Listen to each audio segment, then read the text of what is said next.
and tonight I'm going to do one of my all-time favorite desserts for you. Now, I'm not a sweet tooth guy. I don't do desserts a whole lot, but this is one of my favorites. I actually learned it as a kid. My parents brought back a bread pudding recipe from Louisiana, and I started making that. It's one of the things that I've kind of carried with me throughout. This, I use a little bit of yogurt instead of some of the cream to lighten it up just a little bit, make it a little bit healthy, keep one of these chins in check. Not all that hard to do. A lot of variations you can use with it. Use different fruit, use different sauces. Basically whatever you want, whatever's in season. Let's go ahead and get started. Okay, so let's get started on our bread pudding. What I've got here is some bread. We need bread. I like to use generally unflavored bread, but if you got donuts or anything like that lying around, by all means, it's a bread pudding. You can kind of throw anything you want in there. I've got a French baguette that I'm just going to cut up into kind of 1/4-inch dice. And this is also at least day-old bread. You don't want to use really the freshest because that's going to fall apart kind of in the bread pudding. And you don't want to use kind of like sandwich bread or anything like that. Anything that's really tender isn't really going to work all that well for you. I'm just going to go through, cut up the entire loaf like this, and we'll come back, start making our custard.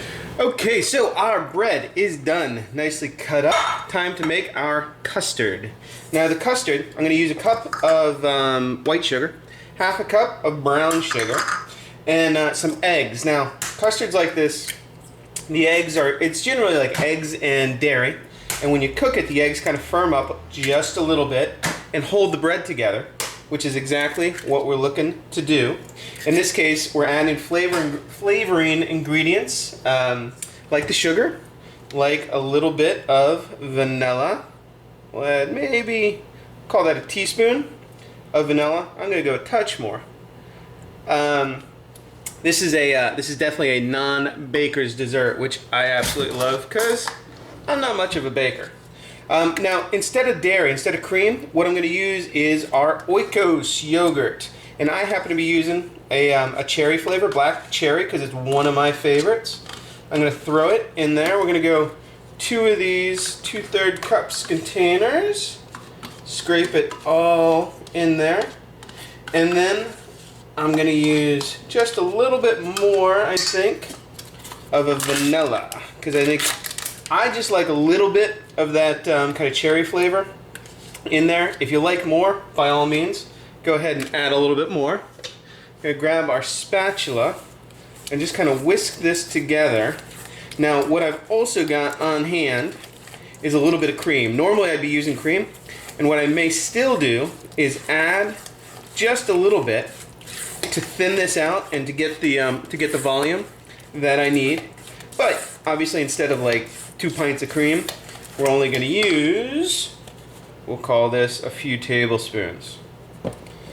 And we can always add a little bit more, because what we're going to do is just get this fully integrated and then mix our bread right into our custard. Okay, so I got this mixed. What I'm going to do is take our bread, I'm going to throw that into our custard, mix it all together. Now, you can continue like I am using the spatula. Actually, continue like I'm not, because I'm going to toss the spatula. Easiest thing to do, just get in there with your hands, right? It's the best tool that you got for this kind of mixing together. And you're looking to get the bread kind of really, really soaked in, sucking up all of that yummy liquid yogurt, sugar, vanilla in there. That's really what's giving this bread pudding that awesome, awesome flavor. And this is looking pretty good. I think maybe it's a touch dry. So what I'm going to do is add just maybe a couple more tablespoons of cream. Now, I generally will err on making this mix a little bit wetter than normal, because the end result, I'd rather have a slightly wetter bread pudding than a dry bread pudding. So that's mixed together. Now comes the patience part.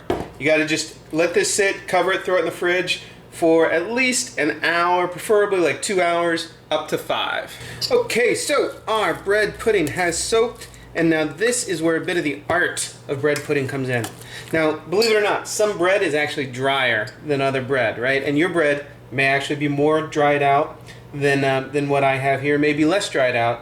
And you got to kind of factor that in before you put it in the oven. Mine was a little bit tight because obviously the bread sat out, really dried up. And so what I'm going to do, I just added a couple more tablespoons. You want to be able to kind of run a spoon through it, right? It shouldn't be soupy, and you shouldn't see a big pool of liquid anywhere, but you definitely don't want a ball of Play-Doh either. What I'm going to do, I've got a pie dish here that I greased with butter, just rubbed it on the underside. If you want to use cooking spray or something like that, you absolutely can. I'm going to pour my bread mixture right into our dish here. Maybe I will grab a spatula to make sure we get all that yummy yogurt sauce. Now, if you wanted to, you could also go into a deeper baking dish. I kind of like the bread pudding to be a little bit on the thinner side, and I also don't necessarily make the top nice and smooth. Like, I like little peaks and valleys here because the tops are going to get nice and crispy. The valleys will stay soft and nice and moist in there. And what we're going to do is just toss this into a like 375 degree oven, and it's probably going to take about half an hour, this thickness, to bake through. Okay, we are out of the oven with our bread pudding. Mine took about 45 minutes. Now, yours may take less time, may take a little bit more time. What you're ultimately looking for are bits and pieces on the top. I don't know if you can hear that. You know, nice and crispy, a little bit browned, and then you want the center to be, you know, kind of still moist. There's a little bit of moisture there, but not wet. Now, I don't like to serve it hot right out of the oven, so we're going to let this cool for about 15 minutes, and while it's cooling, we can make our sauce. Okay, so what's a good bread pudding without a equally great sauce? What I'm going to do is make a bit of an apple rum sauce with a couple tablespoons of butter. Now relax, it's going to feed a whole bunch of people. I've got half an apple, maybe a third of an apple, kind of sliced into nice thin pieces here. I'm just going to add that to the butter and let it saute for literally like 2 minutes over medium heat, just until those apples soften up a tiny bit. Then we're going to come back, add a little bit of rum, add a little bit of sugar, finish this off. It's going to be killer. Okay, so our apples are getting soft. I can start seeing just a little bit of brown around the edges. I'm going to add, call it 3/4 of a tablespoon. There wasn't a whole lot of brown sugar there, just to sweeten things up, because we're going to hit this with a little bit of rum. And I don't want the sauce too sweet because we got a fair amount of sugar in the bread pudding. So this is going to be a bit of the kind of the bite to the bread pudding. Once that brown sugar melts in there, we're going to hit it with a few tablespoons of rum. And I'm going to let this rum kind of reduce down. You can also turn the pan a little bit. You can flambe it like that. The fire there will just naturally burn off once the alcohol goes down. If you get a little nervous, come in with a pan or with a lid. That'll kill the flame as well. I'm just gonna let this reduce down for a good 3 or 4 minutes until it becomes a little bit more syrupy in consistency. Okay, our rum now has reduced by half. You can see it's a little bit thicker. I'm gonna kill the heat.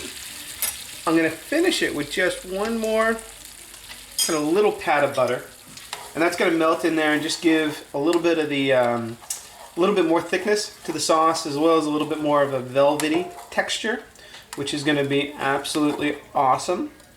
And we're ready. Let's go ahead and plate up our holiday bread pudding. Okay, let's plate up our bread pudding. I'm gonna take a nice healthy serving of our cooled down but still warm bread pudding. Lay that right in the middle of our plate. Then come back our rum, apple, butter sauce. Get a few of those apple slices kind of right on top. Drizzle some of that sauce around. Then why not a little bit of red berry on the plate. I've got a few raspberries.